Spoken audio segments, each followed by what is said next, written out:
Are you stressed, or do you recognize signals from a burnout?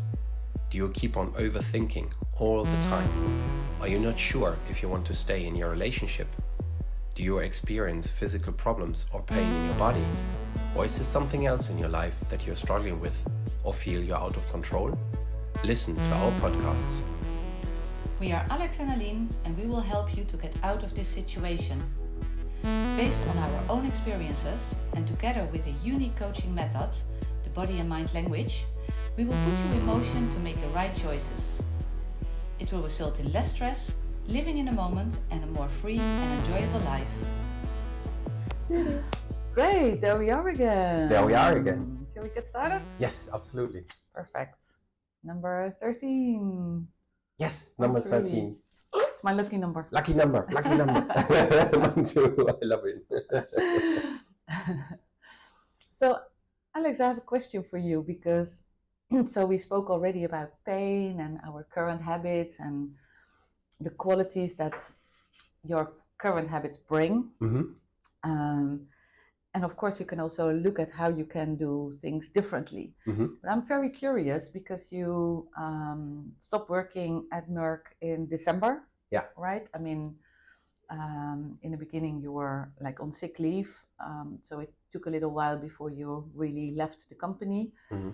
I think it was 1st of March. And then 1st of May, you had a new job again, right? Am I right saying that? Yeah. So within 2 months, you're back at work. Yeah. You're laughing. I think it's great that you found a job because that's what you needed and that's what you wanted. So full stop, great. Yeah. And at the same time, what we already discussed is it's quite similar environment than what you are used to. Smaller company for sure, but very similar tasks and organization. Yeah.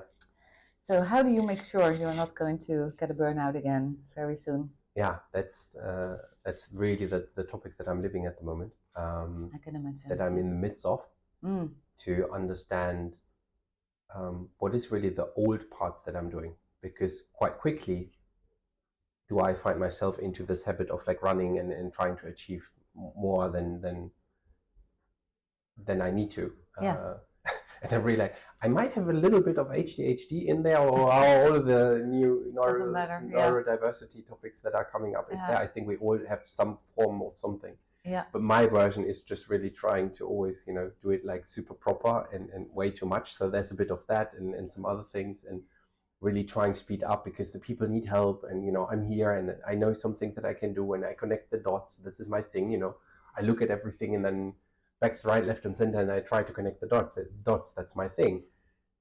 And as good as it is that you can do that, it's always you need the balance with it and be able to do so. So in the midst of that, I see now more, okay, wow, this is actually the old stuff that you did that's quickly coming back, and you get more conscious about it.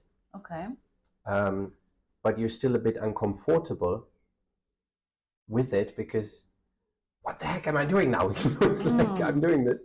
So what on earth am I doing now? And it's really taking then this new habit of stopping, breathing, and allowing myself to actually take time.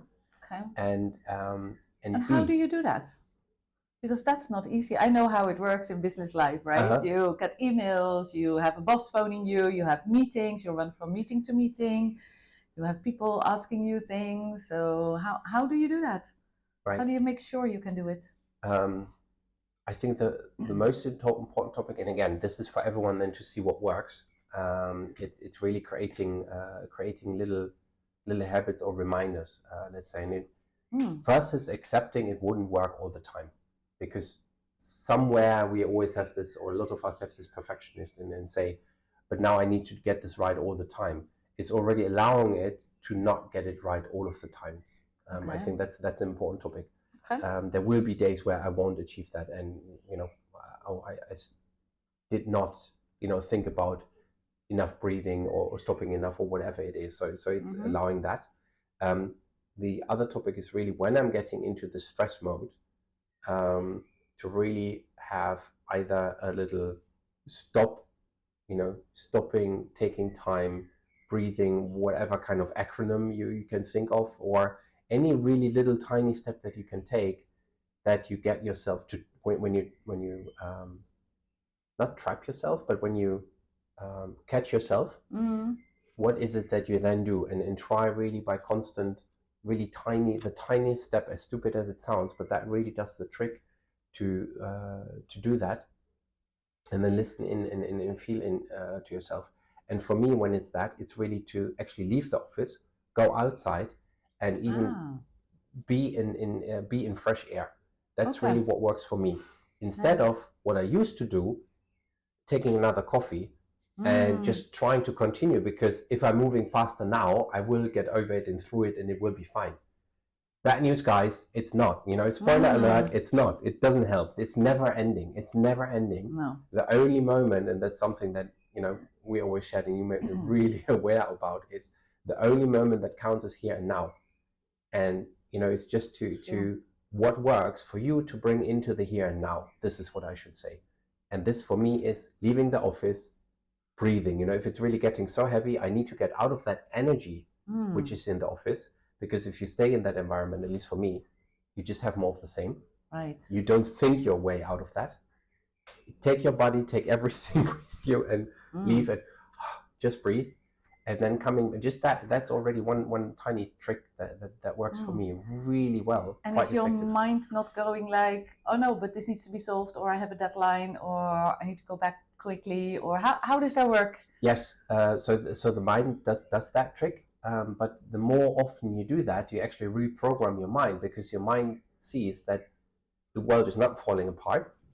Nothing is going off in flames. There is no apocalypse. You're still living. You're not dying. I was about to say, and you're not dying. You're not dying. And it's, oh, wow.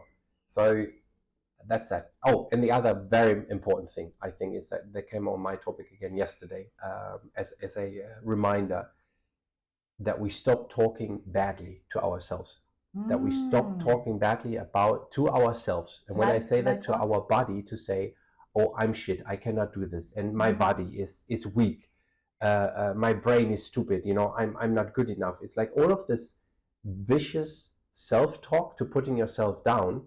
Remember, this is an entire universe of cells, and your voice is like the voice of God to it. So whatever you say to that universe sounds like the voice of God. Your body is literally listening to that. And if you tell your body, like what we did in puberty, is like, oh, I need to look like that, I'm not good enough, I don't look good enough or something. The body says, your wish is my command, so I'll put this into physical reality. That's the other thing that I did like crazy. It's like, I can't do this, I'm never quick enough. No. Well, guess what? Self-fulfilling prophecy. You will never be quick enough. So I think this is really it. It's finding your escape point to go out, to breathe, to get out of that environment. And the other thing is stop talking badly to yourself. Those two things already, I think And did you replace it by starting to talk positively about yourself? Yeah. It's quite a weird feeling in the beginning, but it actually works. Nice, very nice, very nice. And your perception really shifts. Yeah, so I think that's really, very nice. I did share a lot there, so sorry for that. No, it's fantastic. It's really great. So thank you very much for sharing. I think very nice example, and because you are in the middle of it, and you already implemented some different ways of working. Yeah.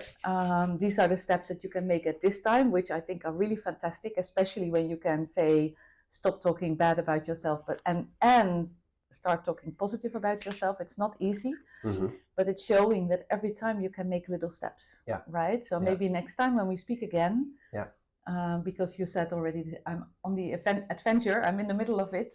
And maybe next time there is something different, which is all fine. You make steps to really take care of yourself in your new job. Absolutely. Great. Very nice. Thank you very much for sharing. Thank you. Thank you for listening. Welcome.